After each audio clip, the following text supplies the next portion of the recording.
The lives of flies and then we die as quickly as we're born. Nothing that we make is taken, happiness or scorn. If every hope abandons you, there's peace in that, you know. But when you hit rock bottom, there's just one way left to go.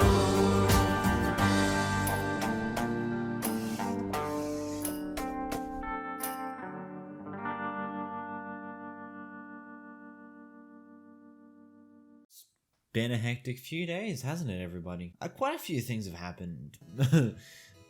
Let's catch up. So, over the past few days, drama's been heating up.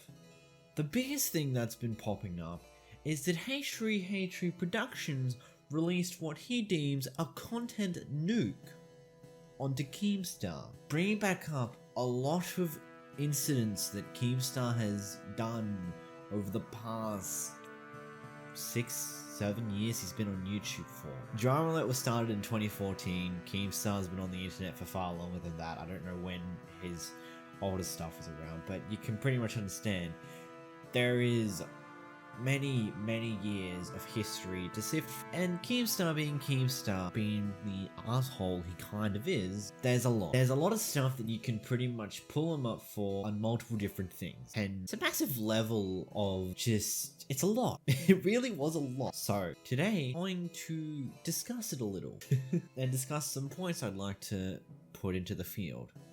So, first off, I want to say that a majority of the points that H3H3 has brought up in both of his videos, yeah that's right, 2 videos, were pretty good. Aside from a few points which I feel like have soured the water for me a little bit, I'm not 100% sure on that. And the points I'm referencing is the Etika situation and the Smile stuff. Let's go with the Smile stuff first, because that's the easiest stuff to cover. Essentially, by the looks of the information H3H3 provided about that stuff, he pretty much just watched vexed videos, or a collection of videos that pretty much said Keemstar doxed that guy and a bunch of other crap, without actually looking further into it. Because if you look further into it, well, there's a lot more than that. In fact, Smile has done a lot of just, frankly, bad things towards Keemstar, which ultimately the only way Keemstar could find a way to get him to leave him alone is to dox him. I don't find that right, but I guess it's understandable to an extent. Hopefully Keemstar explains that better in his response. And then the second point, Etika. Blaming anyone on what happened to Etika, I feel like, is completely wrong. Blaming anyone for a mental state someone ended up having is wrong, in my opinion. What happened last year when, well, Etika, well, was people were trying to find a reason, trying to find a thing to blame that wasn't just he committed suicide because of mental problems. People tried to, people they could potentially blame, find a proper reason, a valid reason that they could properly comprehend about this entire thing. And one of the first ones that came to everyone's mind was blaming Keemstar, because, well, he said some pretty out there things on his interview with Etika. But in doing so, you're completely dismissing the fact that it's always been Etika's dream to be on Drama Alert.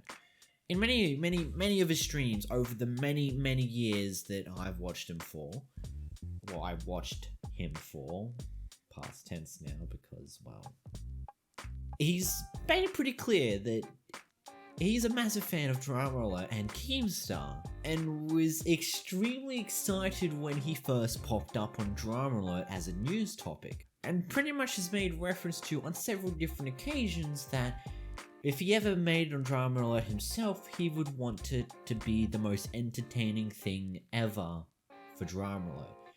He would want to make it as memorable as possible. So, After another manic episode from Etika, and after he got released from hospital, Keemstar reached out to do an interview. Etika accepted it, of course. I believe he made probably the most memorable drama alert ever.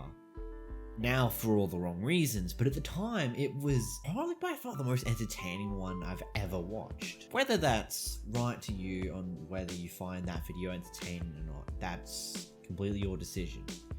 As a person who watched Etika for quite a long time, I found it entertaining that he finally got it. He finally got to be on Drama Alert. He finally got to get to pull off the big show. Again, whether or not you agree with what happened, completely up to you. And I don't blame you if you find it wrong to find that video entertaining in any way, shape or form. That's completely up to you, and I'm not going to judge you for it. But now the fun part. The reason why I call this the H3H3 Fallout. So one thing that H3 Productions did in his video that I feel like hadn't been done until recently, to a massive degree that it just was target sponsors in this type of thing. Of course, there's been things in the past where people have tried to target sponsors, but it's never been to this degree. Considering G-Fuel has stuck with Keemstar through thick and thin when it comes to everything to do with his past, and pretty much his past is really public knowledge. It definitely is now. But a lot of people who were aware of Keemstar knew that he wasn't really the greatest person to associate with 9 times out of 10. Of course, when it comes down to it, he can be one of the nicest people you'll ever meet until you get on his bad side. It's kind of just a flip back and forth, and what's more likely? You're going to get good Keem or bad Keem? This has really never been done before in such a bigger way, except for like very, very recently, probably way too close to say to this entire situation, was Pokimane attacking a Gundam by targeting his sponsors, which, again, I feel is wrong to target another YouTuber's money. How many times have we gone through this? We've had the Wall Street Journal target advertisers over PewDiePie himself just because that would do more damage. We've had a massive adpocalypse because of that. Then again, when it came to the forest incident with Logan Paul, a lot of news outlets started attacking the advertisers yet again. It didn't end as badly as the last time, except for the fact that the monetization threshold was a lot higher than what it was before. Then again, we had it at the beginning of 2019 with Matt After Dark, who over a few things on YouTube targeted advertisers to get at YouTube by targeting the pocket of money instead of giving them ideas to improve the problem, which they tried to do, but ultimately really hasn't changed much aside from worsened situations for family channels. And then again, with the Carl's Marza situation back in last year, where he also yet again targeted at the money, the revenue side of creators. Why do we keep targeting people's revenue? It's already pretty crap as it is on this site. Sponsorships are really good. They're really handy to us YouTube. Thing is, if this continues to happen moving forward, it sets a few scary things. One of the biggest ones being that the more this cycle repeats itself, the less likely sponsors will actually sponsor YouTube, because most YouTubers have some form of a controversial past behind them at some point. No matter how much of a golden person you are, there's something you've done wrong, and all it takes is a few disgruntled people to find it and start showing sponsors in, annoying the crap out of them, harassing them for supporting people, and all that for them to remove their sponsorship. And the more that cycle continues to happen, the more likely those sponsors will move away from YouTube entirely. I've never found a problem with people getting sponsored. I've never found a reason to why you should target people's sponsorships.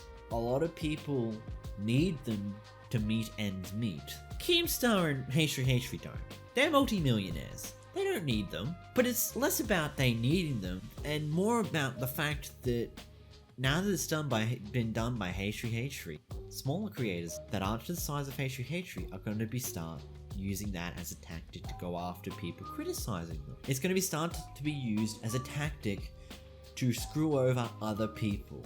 And we've already seen this starting with some posts circulating on 4chan. Yes, 4chan.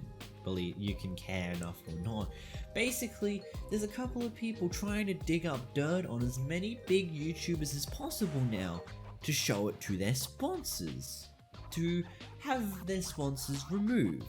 And a lot of these things clearly will work when it comes to sponsorship, when at this point in time it's not completely confirmed, but it's rumored to be that Old Spice is now completely broken off their partnership with H3H. Why? Because some Keemstar fans, or people who just disagreed with H3H3 massively, decided, let's target H3H3's sponsors and show them out of context old clips. And what do you know? It seems like H3H3 might have lost a sponsor. Who would have known? It's been an interesting few days on YouTube though. It's really interesting to pretty much feel like we're back in 2016 again, but instead of people taking one side and dogpiling on another, it's a lot more nuanced now. It's interesting. Maybe it's good we have this drama back again. Maybe it's not. I don't know. This is just my opinion. Maybe you disagree with it. Maybe you don't. Either way, if you enjoyed this video, maybe share it around to a few of your friends. I don't know. Help it grow a little? Up to you. If you enjoyed this video, make sure to leave a like down below. And if you haven't already, please consider subscribing, as it's pretty helpful and you can always change your mind on a later date. You're not locked in, it's 100% free. You can always unsubscribe, no biggie. But anyways, until next time guys, see ya!